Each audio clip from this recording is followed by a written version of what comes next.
오늘 이 시간 또 우리 하나님 우리와 함께 하시고 우리에게 은혜 주셔서 우리 하나님 경험하게 하실 줄 믿습니다. 아멘. 우리 계속해서 우리 수요일 저녁에 하나님을 경험하는 삶 우리 함께 같이 생각하고 있습니다. 그 가운데 우리 이제 10단원 하나님의 뜻과 교회, 그 중에서 오늘은 네 번째 시간이죠. 네 번째 그리스도의 몸 두 번째가 되겠습니다. 네, 거의 제가 하면서 못 고쳤네요. 제목이. 그래서 오늘은 그리스도의 몸 두 번째 시간이 되겠습니다. 자, 우리 지난 주간에 이제 그리스도의 몸 첫 번째 우리 하면서 이야기를 나눠봤습니다만 가장 중요한 것은 무엇입니까? 바로 우리의 머리는 그리스도이시고 그리스도의 몸된 교회라고 했습니다. 그리고 그 교회, 우리 몸이 여러 지체들로 이루어져 있듯이 교회도 여러 지체인 성도들로 이루어져 있다라고 하는 것을 제가 여러분께 말씀을 드렸습니다. 그 안에서 우리 주님께서 우리로 하여금 각각의 그 역할들을 부여해 주셨습니다. 어떤 사람은 팔로, 어떤 사람은 다리로 이렇게 각각의 역할을 부여해 주셨고, 그리고 그 역할에 맞게 하나님이 성령께서 우리 안에서 준비시켜 주신다라고 하는 것을 제가 말씀을 드렸습니다. 이거 내가 열심히 해서 준비하는 게 아니고요. 성령이 우리 안에서 역사하시는 일이 무엇이냐? 바로 우리 안에서 그 맡은 역할을 감당할 수 있도록 준비시켜 주신다고 하는 것을 우리가 또한 기억을 해야 되겠습니다. 그리고 우리 각각의 지체들은 어떻습니까? 서로 떨어져서는 이 각각의 지체들이 제 역할을 할 수가 없죠. 온전히 한 몸이라고 하는 것은 하나가 되어서 유기적으로 온전하게 움직여질 때에 그때 비로소 온전한 한 몸이 되고 지체도 그 하나 된 몸 안에서 의미가 있는 것이죠. 그렇기 때문에 우리는 각각의 서로를 돌보아야 할 책임이 있고, 그리고 우리는 또 서로가 서로를 의지하는, 그걸 상호 의존한다 이렇게 이야기를 하죠. 그러한 관계다라고 하는 것을 우리가 잘 이해해야 되겠습니다. 자, 그럼 이제 오늘은 한번 이제 우리가 어떤 이제 순서를 해보려고 하느냐 하면요. 여기 이제 그 문 1에 보시면은 왼쪽 편에 이제 글들이 쭉 있고 오른편에도 이제 쭉 있어요. 왼편에는 이제 사람들이 이제 흔히 할 수 있는 그런 말들을 적어 놨습니다. 그런데 성경적인 말이 아니라 이제 좀 오해하고 잘못 생각해서 하는 말들을 왼쪽에다가 적어 놓았습니다. 그럼 이런 말들에 이제 왜 잘못되었는지를 알려줄 수 있는 성경 원리들이 있습니다. 성경에서 찾아본 성경 원리들을 이제 오른쪽에 1, 2, 3, 4, 5, 6, 7, 8 이렇게 하고 적어 놓았어요. 그래서 이것들을 우리가 한번 보면서 이 왼쪽에 있는 말에서 뭐가 잘못되었고 그러면 거기에 해당하는 성경의 원리가 뭔지를 한번 우리가 찾아보는 그런 시간을 가져보도록 하겠습니다. 한번 오른쪽에 있는 우리 성경 원리들을 한번 먼저 같이 한번 읽어보도록 하겠습니다. 오른쪽에 성경의 원리들 이렇게 되어 있죠. 자, 거기를 한번 1번 우리 같이 읽어볼까요? 성령님이 그 뜻대로 각 사람에게 임무를 나누어 주시고 그들이 하나님의 일을 할 수 있도록 준비시켜 주신다. 네, 그렇습니다. 자, 이 몸을 이루고 있는 지체들, 성령께서 각 사람에게 임무를 나누어 주시죠. 그래서 어떤 사람은 팔로, 어떤 사람은 손으로 다양하게 그런 지체로 세워지는 것이죠. 그리고 그것을 좀 전에도 말씀드렸지만 성령님이 준비시켜 주신다. 이것을 우리가 기억이 되겠습니다. 자, 그 다음에 두 번째 원리를 한번 읽어볼까요? 몸은 하나인데 여러 지체를 가지고 있다. 네, 계속 말씀드려서 아마 잘 알고 계실 것입니다. 몸은 하나이지만 그 안에 다양하게 생겨 있고 생김새가 다양하고 또 모양이 제각각이면서 또 이제 하는 일들이 각각 다른 이러한 여러 지체들로 한 몸이 이루어진다 이것입니다. 세 번째 읽어볼까요? 몸의 각 지체가 몸 안에서 자기의 역할을 스스로 선택하는 것이 아니다. 네, 그렇습니다. 자, 몸 안에서 지체가 자기 하고 싶은 대로 자기 하고 싶은 일을 결정하는 게 아니라고 하는 것이죠. 성령님이 아까 처음에 이제 각각 지정해 주신다고 그랬죠. 그러면 그것을 내가 좋아하느냐 싫어하느냐 이거에 상관없이 주어진 역할을 감당해야 되는 것이 바로 성경의 원리인 것입니다. 자, 네 번째, 하나님이 그 원하시는 대로 각 지체를 몸에 두셨다. 네, 그렇죠. 하나님이 원하시는 대로 각각 지체들을 그 원하는 위치에 두셨음을 기억해야 되겠습니다. 자, 다섯 번째 같이 읽어볼까요? 하나님이 몸에게 주신 각 지체들이 없이는 온전한 몸이 될 수 없다. 아멘. 네, 그렇습니다. 우리 몸에 필요 없는 데가 어디 있어요? 그렇죠? 모든 곳이 다 필요가 있고 있는 이유가 있는 것이죠. 마찬가지로 우리 교회의 모든 성도도 다 그렇습니다. 우리에게 필요 없는 성도, 좀 빼버려도 될 그런 성도는 없다는 것이죠. 하나님이 다 이유가 있어서 그 자리에 세우셨고 거기에서 온전한 한 몸을 이루도록 하셨기에 우리가 같이 이곳에서 만나 한 교회가 되었음을 기억해야 하겠습니다.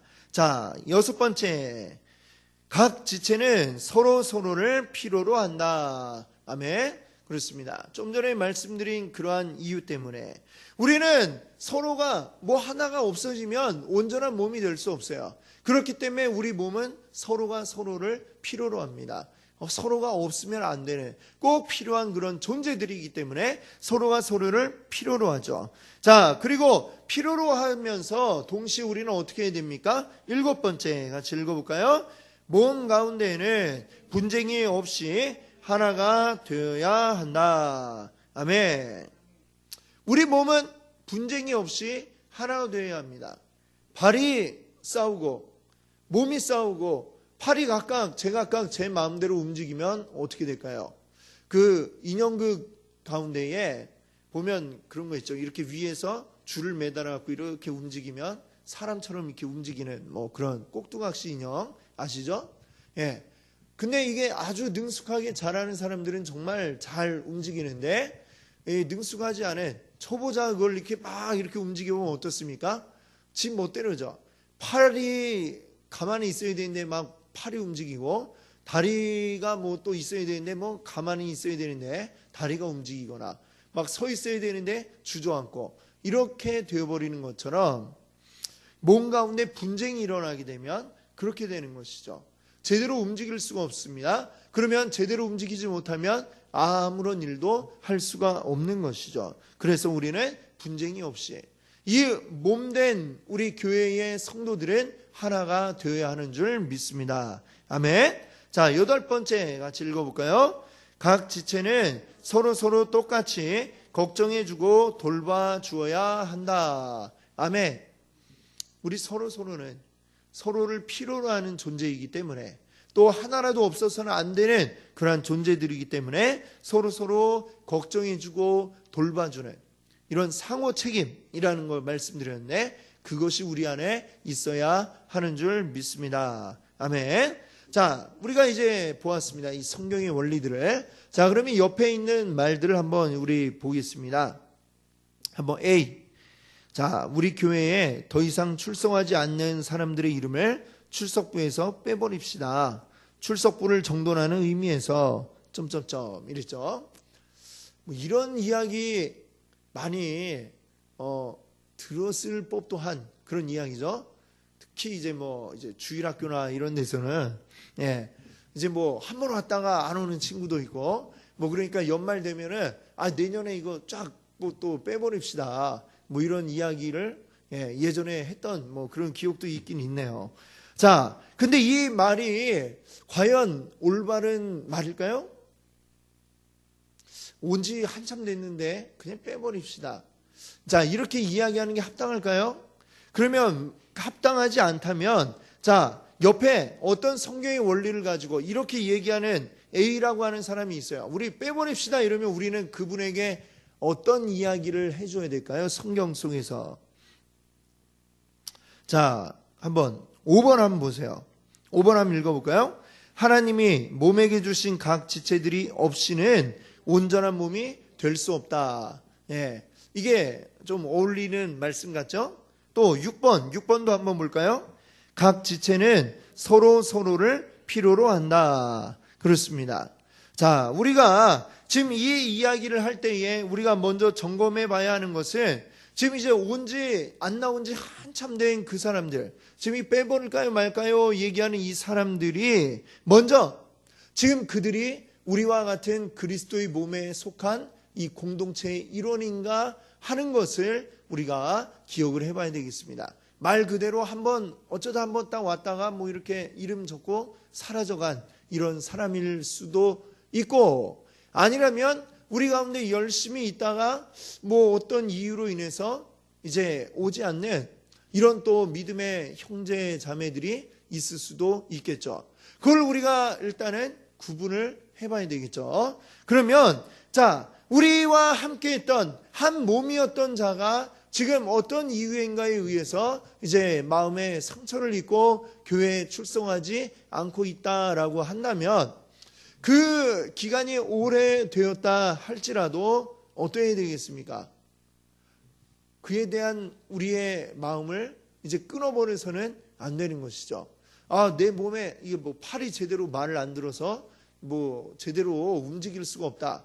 그렇다고 해서 내 팔을 막 잘라버리거나, 예, 이게 쉬운 일은 아니죠.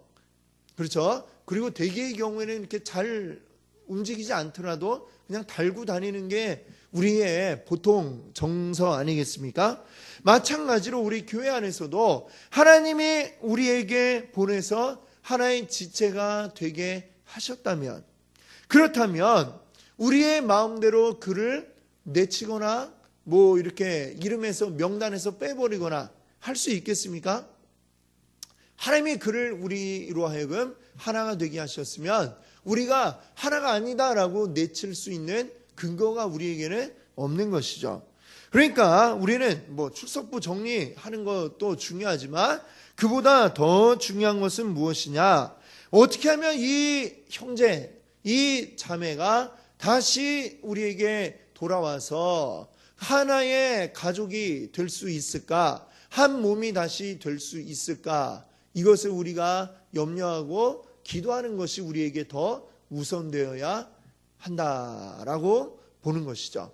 예, 그렇죠? 믿으십니까? 아멘. 그렇죠. 우리에게 중요한 것은 출석 정리보다 더 중요한 것은 바로 그 잃어버린 하나의 양을 찾는 마음으로 그를 다시금 하나님의 이 몸된 교회의 구성원이 되어서 그 역할을 감당할 수 있도록 이끄는 것이 우리에게 주어진 1차적인 임무다. 이것을 우리가 기억할 수 있기를 바랍니다. 그래야 우리가 온전한 교회가 될 수 있는 줄 믿습니다.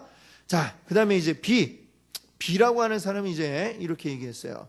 B는 법을 어겼기 때문에 어려움을 자초했어요. 그가 징역을 사는 것 때문에 저는 마음 아파하지 않아요. 예. 자,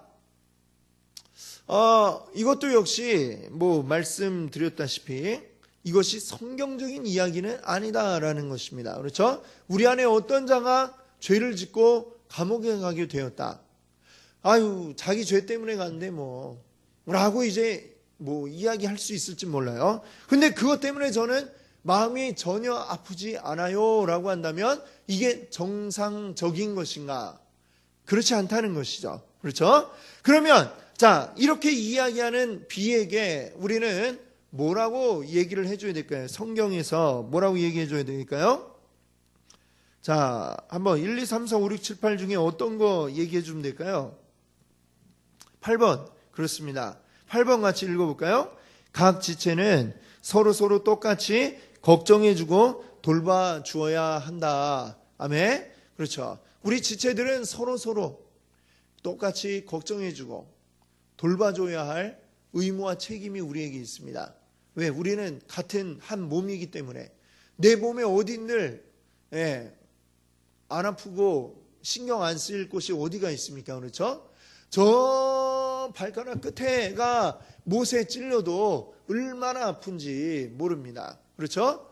그 빌이라고 하는 그 사람, 비록 법을 어겼으나 그러나 우리 안에 하나 되게 하도록 하나님이 보내주신 지체임을 우리가 기억한다면 그의 아픔이 우리의 아픔이 되어야 하는 것이죠. 그리고 그가 다시는 또 뭔가 죄를 지었다면 그 죄 가운데 다시 나아가지 않도록 우리가 그를 사랑으로 함께 돌봐주고 이끌어줘야 할 그러한 책임이 우리에게 있음을 우리가 또 기억해야 하겠습니다. 자, 그 다음에 이제 C라고 하는 사람도 이렇게 이야기했어요. 제가 안수 집사가 되어야 한다고 생각합니다. 저는 이 교회를 42년 동안 충성되게 섬겨왔으니까요. 예. 이게 이제 뭐 미국 사람이 이제 쓴 책이기 때문에 빌도 나오고 그러는데 아마 우리 한국 교회로 했으면은 저는 장로가 되어야 한다 뭐 이렇게 생각합니다. 이렇게 아마 써졌을 것 같아요. 그렇잖아요. 42년 굉장히 오래된 기간이죠. 그 정도면 뭐 그런데 자, 뭐 나는 안수 집사 돼야 돼요. 이 정도면 돼야 되지 않습니까? 또는 뭐 장로가 돼야 됩니다. 라고 생각하고 있는 사람, 이 사람에게 우리는 뭐라고 이야기를 해야 할까요? 3번, 그렇죠. 3번 한번 읽어볼까요? 몸의 각 지체가 몸 안에서 자기의 역할을 스스로 선택하는 것이 아니다. 자, 또 4번도 한번 읽어볼까요? 하나님이 그 원하시는 대로 각 지체를 몸에 두셨다. 아멘. 오늘날 우리가 이 교회 안에서 어떻게 생각하면 굉장히 이제 오해가 되고 있는 게 어떤 이 장로, 안수집사 또는 뭐 권사 이런 것들이 마치 어떤 직위, 회사에 가면 뭐 사장님, 부장님, 또 과장님 이렇게 있는 것처럼 그런 어떤 직위, 높이가 있는, 높낮이가 있는 직위 정도로 이렇게 생각하는 그런 경우들이 있는 것 같은데요. 우리가 기억해야 할 것은 이 모든 것들은 사실은 하나님께서 이제 맡겨주신 하나의 이제 임무를 부여한 직책이다라고 하는 것을 우리가 기억해야 하겠습니다. 이것은 일종의 은사라고도 할 수 있죠. 은사. 안수 집사의 은사가 있는 사람은 안수 집사를 해야 되는 것이고 또 장로의 은사가 있는 사람은 장로의 일들을 감당해야 되겠죠.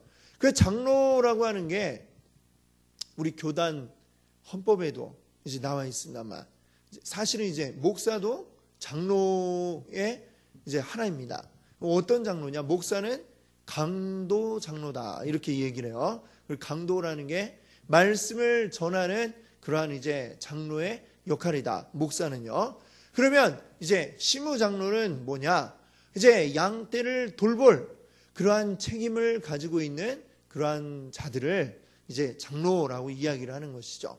성경에 보면 또 이제 여러 그 직분들이 나오는데에 또 장로뿐만이 아니라 안수 집사가 또 있잖아요. 그 안수 집사를 세우는 과정이 사도행전에 또 나오지 않습니까? 처음에 사도들이 말씀 전하고 하는데 아주 열중을 하다 보니까 근데 그때의 초대교회에 굉장히 많은 사람들이 모여 들었던 것을 우리가 봅니다. 베드로가 말씀 전했을 때 오순절날 그 예수 믿기로 결심한 사람들이 5,000명이었고 그 다음에도 또 성전에서 그 안전병을 일으키면서 또 말씀 증거했을 때 그때도 한 3,000명 되는 사람들이 예수 믿겠다라고 이렇게 모여들었어요. 근데 그때의 이 예루살렘은 어떤 때였느냐? 자, 유대인들은 1년에 3차례 성전에 와서 하나님 앞에 제사를 드려라 라고 율법에 나와 있습니다. 그렇죠? 제사를 드려야 되는 그 절기가 이제 무교절 그리고 맥추절, 수장절 이렇게 있네. 그 무교절 이제 6월절이라고도 하고 이제 6월절 바로 뒤 이어서 7일간이 이제 무교절이죠. 거기로부터 이제 그 다음에 맥추절이 뭐냐면 오순절이라고도 우리가 부르잖아요. 그렇죠? 그 오순절까지가 어떤 기간이 있냐면 오순, 그러니까 50일이 흐른 기간이 이제 오순절입니다. 근데 이 유대 안에서 있는 유대인들만 오는 게 아니라 저 멀리 흩어져서 살고 있던, 저 외국에 나가 있던, 우리나라식으로 하면 그 뭐 제일교포, 재미교포 이런 사람들까지도 다 이제 예루살렘에 오는 거예요. 그럼 한번 오는데 비용이 많이 들겠죠. 외국에서 오니까. 왔다가 근데 또 갔다가 또 오기가 힘들지 않습니까? 그래서 보통 이 6월절에 맞춰서 왔다가 그 다음에 한 50일 정도 계속 예루살렘에 머물면서 그 오순절까지 같이 지내고 그 다음에 이제 돌아가는 경우가 대부분이었습니다. 그러면 그 사람들이 이제 올 때에 그 얼마나 돈이 많이 들겠어요. 그렇죠? 오는 차비에. 그 다음에 50일 정도를 거기서 숙박을 해야 되고, 그 다음에 이제 마치면 돌아갈 차비까지 이제 해야 되니까 굉장히 이제 많은 돈을 이제 들여서 그들이 오게 됩니다. 그러면 이제 대부분이 이제 돈을 그렇게 아주 뭐 펑펑 쓸 정도로, 요즘 같으면 뭐 이렇게 돈 뭐 카드로 이렇게 긁으면 옛날엔 다 돈이잖아요. 돈. 실제로 현물로 가지고 이제 이동을 해왔고, 그 무겁게 이제 싸 짊어지고 와갖고 지내면서 쓰면서, 그 다음에 이제 오순절이 지나면 돌아가야 되겠죠? 돌아갈 차비 정도만 아마 남아있었을 겁니다. 그런데 성령이 언제 임하셨어요? 오순절날 임했죠? 그리고 오순절날 그 제자들이 기도하다가 거리로 뛰쳐나갔어요. 뛰쳐나가서 막 증거하는데 이 제자들의 입에서 방언이 나왔단 말이죠. 이 방언은 지금 그 외국에서 온 사람들, 우리나라도 보면 뭐 재미교포 2세, 3세쯤 되면 어떻습니까? 한국말을 잘 못하죠. 하더라도 그냥 좀 떠듬떠듬하면서 뭐 이렇게 미국의 영어가 더 익숙하지 않습니까? 2세, 3세쯤 되면. 그렇죠? 지금 이 유대인들도 마찬가지예요. 지금 뭐 몇 대를 외국에서 살다가 유대로 딱 오니까 이 유대인들 말하고 다른 말들을 쓰는 사람들이에요. 그 사람들은. 근데 그들이 고향에서 듣던 말을 지금 이 제자들의 입에서 들은 거죠. 그게 바로 그때에 있었던 성령의 이 방언의 역사가 그렇게 있었던 겁니다. 그 각자의 고향 말로 이 복음에 대해서 듣고 그들이 이제 결심한 거예요. 내가 예수를 믿겠다 해서 그들이 왔어요. 와가지고는 이제 근데 예수를 믿기로 해서 그들이 이제 여기에서 더 있어야 되잖아요. 그러니까 이 제자들로부터 가르침도 받아야 되고, 그리고 예수님이 보면 뭐예요? 사도행전 1장 8절에 땅끝까지 이르러 내 증인이 되리라 하시고 나서 하늘로 올라가셨죠. 그 뒤에 천사들이 그 땅에 있는 남아있는 자들에게 뭐라고 얘기했어요? 너희가 본 것처럼 주님이 다시 오시리라, 이 말씀했잖아요. 그러니까 그때는 주님이 곧 오신다라는 생각이 이 시대에는 대부분이 일반적으로 가지고 있던 그 믿음이었습니다. 주님이 곧 오신다. 곧 오신다. 그러니까 이제 어때요? 예루살렘에 온 사람들이 고향까지 못 돌아가는 거예요. 아, 곧 오신다는데 우리가 여기서 같이 예수님 맞아야지. 그러니까 이제 쭉 있죠. 그러니까 어떻습니까? 이 사람들이 가지고 있는 게 다 떨어졌어요. 돈 다 쓰고 이제 먹고 지낼 그 여유가 전혀 없죠. 가지고 온 여비 다 쓰고 이제는 말하자면 돌아갈 차비를 이제 야금야금 써 나가고 있는 그런 중이었습니다. 그러다 보니까 그 얘기가 나오잖아요. 그 집사를 세우는 과정에 어떤 얘기가 나옵니까? 헬라파 이제 과부들과 그리고 유대파 과부들 이야기가 나오죠. 유대파는 이미 예루살렘 지역에 살고 있던 사람들인데 헬라파라고 하는 사람들은 뭡니까? 지금 다른 지역에서 다른 나라에 살고 있다가 그 유월절을 맞아서 이제 예배하기 위해서 왔던 그 사람들이에요. 돈 다 이제 쓰고 아무것도 없는 지금 이제 빈털터리 같이 지금 이제 지내고 있는 그 사람들. 그러니까 이 교회가 책임져 주지 않으면은 뭐 어떻게 먹고 지낼 수 있는 방법이 없는 이 사람들입니다. 그래서 그들을 이제 구제하는 일이 굉장히 이제 많이 이제 필요했죠. 그러다 보니까 사도행전에 보니까 어떤 얘기가 있어요. 아마도 유대파 이제 사람들 가운데에 자기들이 가지고 있던 재산을 다 이제 교회에 갖다 바치고 이런 일들이 이제 많이 있었죠. 그 중에 대표적인 게 바나바고 그런 것들을 가지고 이제 계속해서 말하자면 이 교회 성도들 지금 이제 먹을 게 없고 지내기 어려운 성도들에게 구제를 합니다. 구제를 하는데 이 사도들이 말씀도 전해야 되고 하는데 사람들은 매일 막 몇천 명씩 막 몰려오고 근데 그것들을 계속 이제 구제를 해줘야 되고 하는 일이 막 쌓이니까 이게 어떻게 하다 보니까 이제 뭐 제대로 잘 전달이 안 돼서 그걸 구제를 못 받은 사람들도 생겼고 그러다 보니까 이제 막 분열이 일어났어요. 그렇죠? 분열이 일어나고 헬라파 이제 유대파 해갖고 막 좀 싸움 같은 거, 그 안에 이제 다툼이 생기게 되었습니다. 그래서 이 문제를 어떻게 해결할까? 우리는 사도들은 우리는 말씀 전하고 기도하기에 전념할 테니까 이 구제하는 일들을 할 사람이 있어야 되겠다 해서 세운 사람들이 누구예요? 바로 7 집사죠. 그렇죠? 자, 그러니까 그 사도들에게는 말씀 전할 그 어떤 그 은사가 그들에게 주어져 있었다라고 한다면 이 7 집사들에게는 또 이 교회 성도들을 돌보고 그 가운데 어려운 자들을 또 챙겨서 이렇게 구제해주고 하는 이 일들을 감당해야 될 직책이 이제 그들에게 주어진 것이죠. 그러니까 이 모든 일들이 사실 다 제각각의 역할이 있음을 우리가 이해하면 나는 꼭 이걸 꼭 해야만 된다.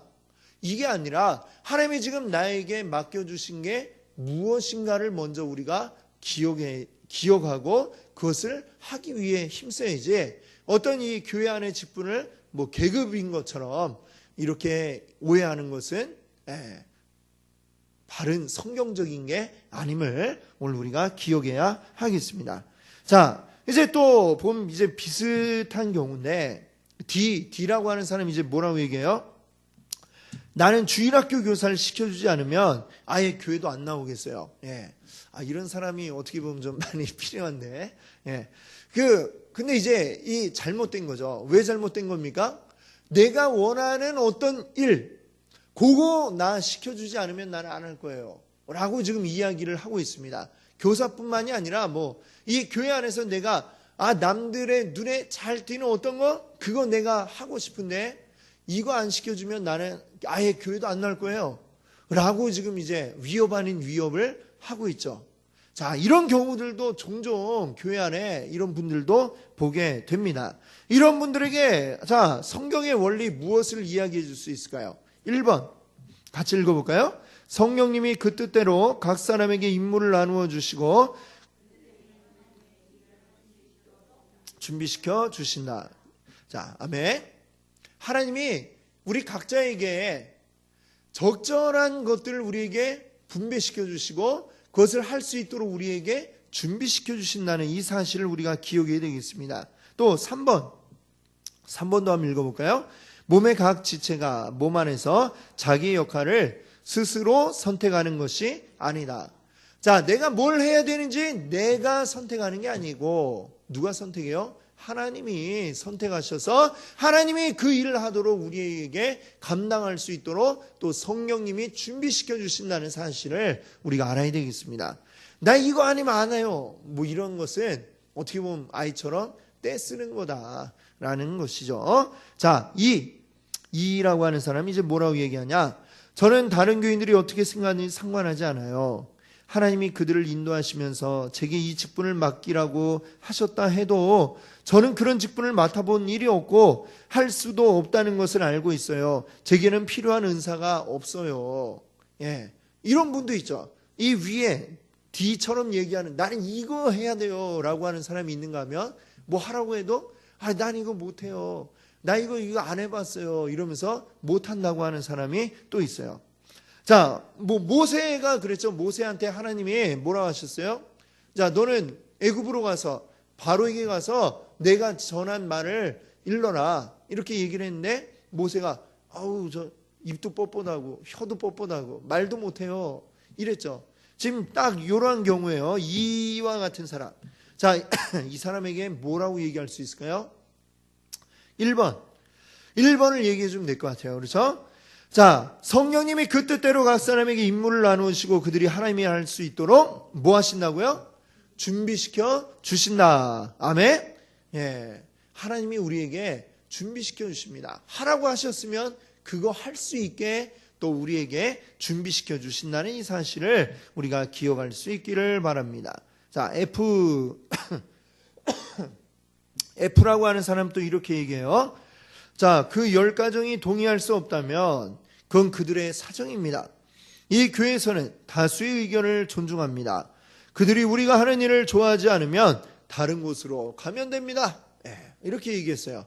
자, 뭔가 이 교회 안에 어떤 일을 이제 의결을 하는데 반대하는 가정이 10가정이 있나 봐요. 그러니까 하기 싫으면 딴 데 가라고 그래요. 뭐 이렇게 얘기를 하고 있어요. 자, 이거는 옳은 걸까요? 옳지 않은 걸까요? 옳지 않죠. 예, 왜 옳지 않을까요? 자, 뭐를 얘기해 줄 수 있을까요? 성경의 원리 가운데 7번, 그렇죠. 같이 읽어볼까요? 몸 가운데는 분쟁이 없이 하나가 되어야 한다. 아멘. 네. 자, 우리가 어떤 일을 하는데 물론 사람이 모인 곳에 100%가 어디 있습니까? 100%가 없죠. 그런 거는. 그러나 하나님이 뭔가를 우리에게 하도록 하셨다면, 그렇다면, 그런데 반대가 많이 있다면, 과반이 넘었는데 반대가 한 40% 정도 된다면 그것은 조금 더 하나님의 때를 기다려야 될 그런 것으로 알고 우리 주님의 은혜 가운데서 우리가 하나 되도록 이렇게 해서 하나 되어서 일을 해 나가는 것이 훨씬 은혜롭고 좋다라는 것을 우리가 기억해야 되겠습니다. 이것을 이 반대하는 자들이 많이 있는데도 불구하고 막 싸워가면서 하면 물론 하나님이 하라고 하신 것 이루어내는 거 중요하지만 그것으로 인해서 싸움이 나고 실족하는 사람들이 생긴다라고 한다면 그것도 또 역시 하나님이 원하시는 것이 아닐 것입니다. 하나님은 우리가 어떻게든 하나 되게 하신 것을 힘써 지키도록 우리에게 또 말씀하고 계신 줄 믿습니다. 특별히 오늘날 참 많은 교회들이 깨어지고 갈라지는 이런 이야기들을 우리가 많이 듣습니다. 우리가 그런 것들을 들을 때에 참 우리 안에는 정말 온전히 주님의 은혜 가운데 하나가 되기를 우리 늘 소망하면서 기도하고 모든 일들을 함께 이루어갈 수 있는 그런 은혜가 우리 가운데 있기를 우리 함께 소망하기를 바랍니다. 아멘. 자, 마지막으로 이제 지라고 하는 사람은 이렇게 이야기합니다. 하나님이 제게 우리 교회에 대한 그분의 뜻을 말씀하셨기 때문에 여러분은 제 말을 듣기만 하면 됩니다. 누구든지 저에게 동의하지 않으면 그 사람은 영적인 눈이 멀었고 하나님의 뜻과 상관없는 사람입니다. 이렇게 누군가가 이야기를 합니다. 아마도 이제 앞에서 이끌어 나가는 지도자가 이런 이야기를 하기가 쉽겠죠. 자, 이럴 때에 그에게 이야기해 줄 수 있는 성경의 원리는 어떤 게 있을까요? 자, 2번 한번 읽어볼까요?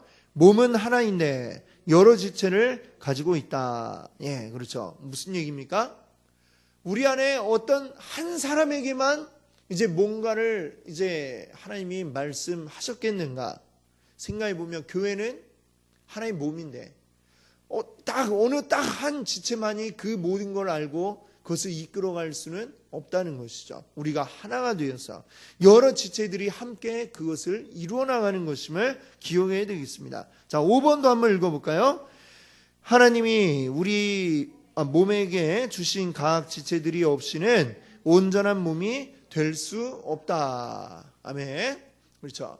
우리 안에 다른 여러 몸과 같은 지체들을 무시하고 나만 따르시오 이렇게 해서는 하나님의 일이 온전하게 이루어질 수 없는 것이죠. 그리고 6번 한번 같이 볼까요? 각 지체는 서로를 필요로 한다. 그렇습니다. 서로가 필요하죠.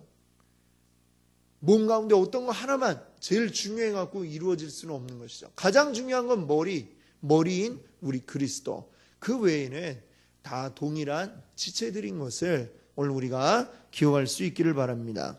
교회는 이렇게 이루어져 있는 것이죠. 교회 안에 모든 지체들이 온전하게 하나가 되어서 또 각자의 그 역할들이 모두가 다 중요한 것임을 우리가 인식하고, 그리고 그 역할들을 우리가 성실히 묵묵히 수행해 나갈 때에 이것이 온전히 하나가 되어서 우리 몸은 온전하게 움직여질 수가 있고, 온전히 움직이는 이 몸으로 이 머리인 그리스도가 명령하시는 것들을 우리가 제대로 수행해 나갈 수가 있는 줄 믿습니다. 그것이 우리 교회에 주어진 하나님의 귀한 사명인 줄 믿습니다. 우리 교회 안에서 우리 온전하게 하나 되기를 우리가 날마다 소망할 수 있기를 바랍니다. 아멘. 자, 이제 우리 이 페이지에 보시면은 어떤 교회가 한 몸으로 제대로 역할을 하고 있는가 아닌가 이것을 평가할 때에 이제 다음에 세 가지를 우리가 이제 살펴보면 된다고 합니다. 자, 이것이 세 가지를 우리가 염두에 둬야 되는데요. 자, 무엇인지 하나씩 우리 읽어볼까요? 자, 1번. 예수님이 몸의 머리시다. 몸은 그리스도 중심적이어야 한다. 아멘. 예. 어떤 한 지체 중심이 되어서는 안 되고 그리스도 중심이 되어야 한다. 머리이신 그리스도 중심이 되어야 하는 줄 믿습니다. 2번 같이 보겠습니다. 하나님은 교회가 한마음 관심을 갖고 계시다. 아멘. 하나님이 하나 되게 하신 한 몸, 이 교회인 것입니다. 이 교회가 한 마음으로 연합되어 있는 것에 하나님은 굉장히 지대한 관심을 가지고 계십니다. 요한복음 17장에서 예수님이 그런 말씀을 하시죠. 요한복음 17장에서 예수님이 우리가 하나 되어서 세상 사람들이 이제 그분을 믿도록 이렇게 예수님이 기도하시는 예수님의 기도문을 우리가 볼 수가 있습니다. 자, 그 기도처럼 예수님이 우리가 하나 된 것처럼 이들도 하나 되게 하여 주옵소서 이렇게 기도하시죠. 그 기도처럼 우리 교회가 하나 되기를 바랍니다. 자, 세 번째 한번 읽어볼까요? 고린도전서 13장에 표현되어 있는 것과 같은 사랑이 넘쳐야 한다. 몸의 지체들은 서로를 자기 자신을 사랑하는 것 같이 사랑해야 한다. 아멘. 고린도전서 12장에서 이 몸과 이 지체들에 대한 이야기를 이제 쭉 합니다. 그러다가 이제 마지막에 은사에 대한 이야기를 하면서 그 다음에 무엇이 나와요? 고린도전서 13장. 우리가 이 13장 뭐라 불러요? 사랑장이라고 부르지 않습니까? 사랑 없이는 아무리 천사의 말을 할지라도 사랑이 없으면 뭐라고 했습니까? 그 소리는 그냥 울리는 꽹과리와 같다. 천사의 말을 해도 아름다운 말을 할지라도 그 입술에 사랑이 들어가 있지 않으면 그냥 시끄럽게 막 울려대는 꽹과리에 지나지 않는다라고 하는 것입니다. 그래서 사랑은 어떻게 해야 되느냐? 이 교회가 한 몸이 되기 위해서 우리가 사람이 다 다른데 이게 어떻게 하나가 되겠습니까? 그렇죠?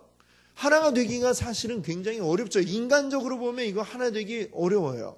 그런데 어떻게 하나가 될 수 있느냐? 우리에게 무엇이 필요하느냐? 바로 고린도전서 13장이 이야기하는 사랑이 우리에게 있어야, 그래야 하나가 될 수 있음을 이야기하고 있는 것입니다. 그래서 그 몸과 지체들에 대한 이야기를 하면서 그 뒤에 사랑 이야기를 다 바울이 하고 있는 것이죠. 사랑. 이게 없으면 너희는 하나 될 수가 없다. 이게 없으면 너희들이 어떤 은사를 너희들이 나타낸다 할지라도 다 소용없다. 이렇게 얘기하는 거죠. 그 사랑, 우리가 이 고린도전서 13장을 기억하면서 그 사랑이 우리 안에 있으면, 그러니까 그 성경에 그 말씀이 있잖아요. 사랑은 허다한 죄를 덮느니라. 베드로전서인가요? 베드로전서 4장에 나와 있는 것처럼 사랑은 허다한 죄를 덮느니라. 죄가 있으면 그곳에 악이 있고 미움이 넘쳐나게 됩니다. 근데 우리 안에 사랑이 있으면 어떤 죄를 우리 가운데 누가 짓는다 할지라도 사랑은 그것을 다 덮어줄 수 있고 다 녹일 수 있고 마침내는 하나 되게 만들 수 있게 해주는 줄 믿습니다. 그것이 바로 사랑이죠. 하나님과 우리가 하나 될 수 없는 상태였는데 무엇으로 하나 되게 하셨습니까? 그리스도의 사랑으로 우리를 하나 되게 하신 줄 믿습니다. 먼저 우리를 하나 되게 하신 그 사랑 보여주신 것처럼 우리들도 사랑으로 우리 안에서 먼저 하나 될 수 있기를 바랍니다. 아멘. 그 사랑이 우리 안에 가득하게 넘쳐나기를 바랍니다. 아멘. 기도하겠습니다. 할렐루야. 주님 감사합니다. 우리를 사랑하시는